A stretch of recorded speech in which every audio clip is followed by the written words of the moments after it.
Welcome back to my channel. আসসালামু আলাইকুম everyone, সবাই কেমন আছেন? আশা করি ভালো আছেন। বরাবরের মতো আবারও লং ভিডিও নিয়ে চলে আসলাম। টাইটেল এবং থাম্বনেল দেখে অবশ্যই বুঝতে পারছেন যে আমি কি রান্না করতে চলেছি। আজকে শোল মাছ রান্না করব কিভাবে সেটা আসলে শেয়ার করব। আসুন কথা না বাড়িয়ে চলে যাই মূল ভিডিওতে। এখানে আমি শোল মাছ কেটে রেখেছিলাম, সেটা আমি ধুয়ে সুন্দর করে পিস পিস করে নেব। আর এখানে পাটাতে আমি পরিষ্কার করে নেব, এর গাটা কিন্তু অনেক কালো, সেজন্যই আপনারা কিভাবে পরিষ্কার করেন। আর আমি এই মাছটা আসলে পরিষ্কার করতে জানি না। আমি এখানে পাটাতে ঘষে ঘষে পরিষ্কার করছি, করার কিছু নেই। আর এটা চামড়াটা আসলে ফেলে দিলে আরও বেশি ভালো হয়। চামড়াটা অনেকে ছিলে ফেলে দেয়।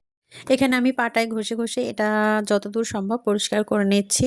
নেওয়ার পরে আমি সুন্দর করে বটিতে পিস পিস করে কেটে নেব। এদের সুন্দর করে পিস পিস করে কেটে নিচ্ছি। এই মাছটা কিন্তু দাদি নানিরা অনেক ঘুরিয়ে ফিরিয়ে সুন্দরভাবে রান্না করতো। আর আমরা তো এখনকার যুগে মশলারও তেমন স্বাদ লাগে না, এতটাও ভালো লাগে না তরকারি রান্না করলেও। আজকে দেখি সেরকম করে রান্না করি। আজকে লবণ দিয়ে সুন্দর করে মাখিয়ে নিলাম, তারপরে এর ভিতরে মশলাপাতি সম্পূর্ণ দিয়েই আমি কিন্তু এটা মাখিয়ে তারপরে রান্না করব। আগে সুন্দর করে লবণ দিয়ে মাছটা পরিষ্কার করে নিলাম, তারপরে এখানে রেগুলার মশলাগুলো আমি দিচ্ছি, দিয়ে সুন্দর করে রান্না করব। দেখুন আমি এখানে আদা রসুনও দিয়ে দিয়েছি, দিয়ে একসাথে সব মাখিয়ে নেব। তারপরে জিরা বাটা দিয়ে দিলাম, দিয়ে সুন্দর করে মাখিয়ে নিচ্ছি। এরপরে কড়াইয়ে তেল দিয়ে দিব। এখানে দারুচিনি এলাচ দিয়ে দিলাম। কড়াইয়ে তেল দিয়ে গরম হয়ে গেলে তারপরে পেঁয়াজ দিয়ে দেব এর ভেতরে। ভিউয়ার্স, ভিডিওটি যদি ভালো লেগে থাকে অবশ্যই লাইক কমেন্ট শেয়ার করে পাশেই থাকবেন।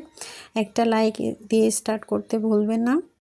আমি এখানে পেঁয়াজ নিয়েছি, পেঁয়াজ বেরেস্তা করে এটা কিন্তু আমি উঠিয়ে নিব। এটাতে কিন্তু কষাবো না, একটু অন্যভাবে রান্না করলে কিন্তু তরকারির স্বাদটা ভালো লাগে। এখানে আমি পেঁয়াজ বেরেস্তাটা উঠিয়ে নিচ্ছি। নেওয়ার পরে কিন্তু আমি এই তেলটাতেই কিন্তু যে মাছটা মাখিয়ে রেখেছিলাম সেটাই কিন্তু আমি এখানে দেব, দিয়ে সুন্দর করে কষিয়ে নেব। আর তেলের উপরে আমি একটু জিরা দিয়ে দিলাম। এই গোটা জিরাটা আমি দেখেছি আমার শাশুড়িরা সুন্দর করে রান্না করতে গোটা জিরা ব্যবহার করতো, সেজন্য আমিও শিখেছিলাম। আর এটা আপনাদের সঙ্গে শেয়ার করলাম। এখানে সুন্দর করে নেড়েচেড়ে কষিয়ে নিচ্ছি।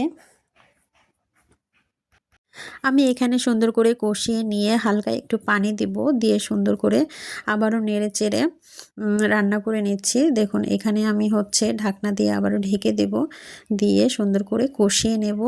যতটা তরকারি কষানো হয় তরকারিটা কিন্তু দ্বিগুণ স্বাদ লাগে। আমার এখানে লবণ একটু লাগবে বলে আমি একটু লবণ দিয়ে দিলাম, আসলে লবণটা দিতেই ভুলে গিয়েছিলাম। হ্যাঁ, লবণ দিয়ে দিলাম, দিয়ে সুন্দর করে এই যে কষিয়ে নিচ্ছি। আস্তে আস্তে কষিয়ে নিয়ে তারপরে আবারও পানি দিয়ে দিলাম। একটু বেশি করে পানি দিয়ে দিই, যেহেতু একেবারে আমি বসিয়ে দিলাম।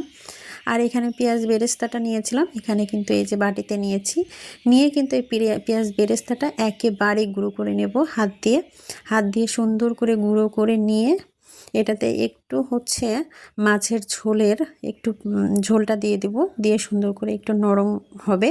তখন কিন্তু এই পেঁয়াজ বেরেস্তা মাছের সাথে একদমই মিশে যাবে। খেতে কিন্তু খুবই ভালো লাগে, একবার ট্রাই করে দেখবেন ভিউয়ার্স, খুবই ভালো লাগে।